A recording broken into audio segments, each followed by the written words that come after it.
Интензивно се градат автопатските делници долж коридорот 8. Денеска, увид во градежните работи, направија премиерот Христијан Мицкоски, вице-премиерот и министер за транспорт Александар Николовски, како и директорот на јавното претпријатие за државни патишта Коце Трајановски. Тие информираат дека деценискиот проект автопатот Кичево-Охрид е во својата финална фаза. По 12 години градба и бројни анекси кои ја кренаа цената на 770 милиони евра, надлежните уверуваат дека крајот е на повидок. Ова лето во употреба треба да се пушти клучката кај село Извор. Досега пуштени во сообраќај се 34 од вкупно 57 километри автопат. Се работи за деловите од Пресека до Песочени и од Требеништа до Охрид. Најкритичните точки убедливо остануваат свлечиштата на планинските предели. Премиерот и вице-премиерот велат дека претходното раководство неодговорно градело, бидејќи на веќе поставен асфалт, поради неодговорност при санирање на свлечиштата, дошло до појава на нови 14 свлечишта кои требало да се санираат. Тие ќе се стабилизираат со така наречени галерии. Сето она што се случува овие 2 години, не само решавање во делот на експроприација, туку и стратешко позиционирање на државата и заокружување на целина, бидејќи гледате изработката на овој автопат не е само изработка на овој автопат. Можеме намо да ги видиме багерите како работат на пристапните патишта. Можеме да ги видиме овие нови далноводи каде што заедно ЈПДП и МЕПСО заедно работат. А овој далновод е многу значаен бидејќи енергетски го напојува целиот регион. Намо е трафостаницата на МЕПСО. Сакам да кажам дека како целина ова е исклучително голема и инженерски предизвик и така треба да се однесуваме.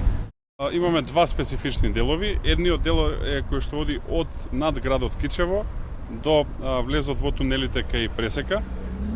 Тука имаме стабилизација на косини со изведба на галерии, што е навистина најмодерно решение кое што може да се најде во моментов. И тука буквално одиме од објект на објект, значи најчесто имаме мост, галерија, стабилизација на косина, повторно мост, а всушност и влезот во тунелите е така. Тие извршија увид на автопатот Тетово-Гостивар и Гостивар-Бокојчани.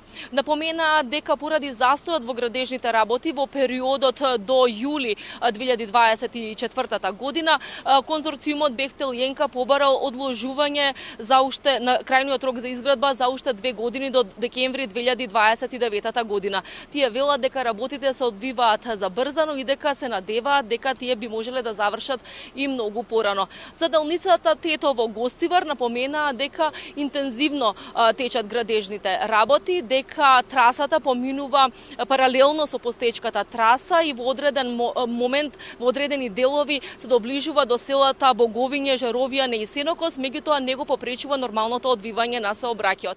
Навистина активно се работи, особено на оваа делница 2А или 2Б, како ја викаат, од Гостивар према Бокојчани.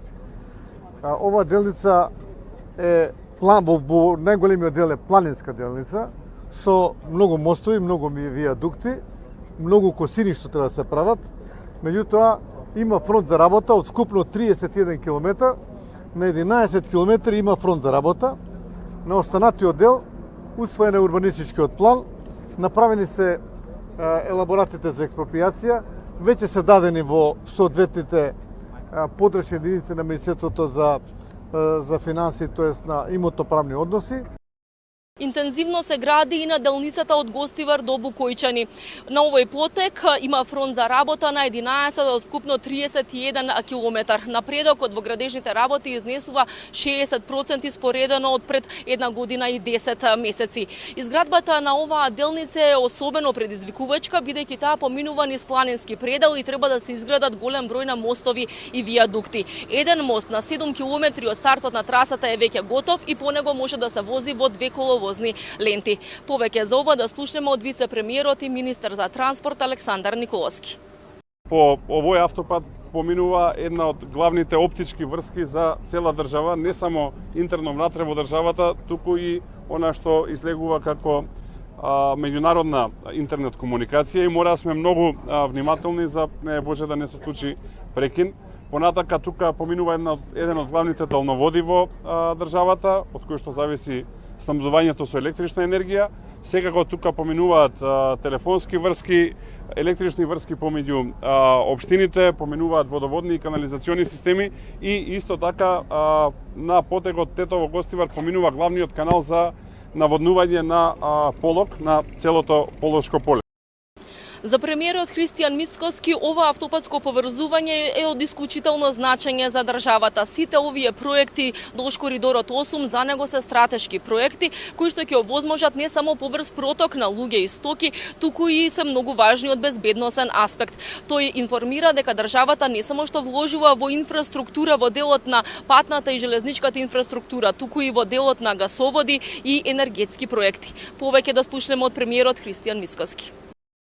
Енергетското поврзување преку далеководи, едниот горе стартиравме, тој е далеководот кон Албанија.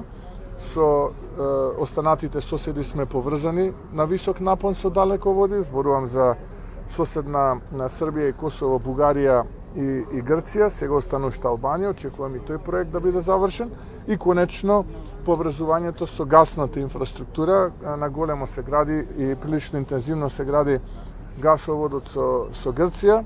Потоа почнуваме сега од оваа недела со објавување на тендерот за гасоводот кон Србија, веќе се добиени сите мислења за оваа цевка.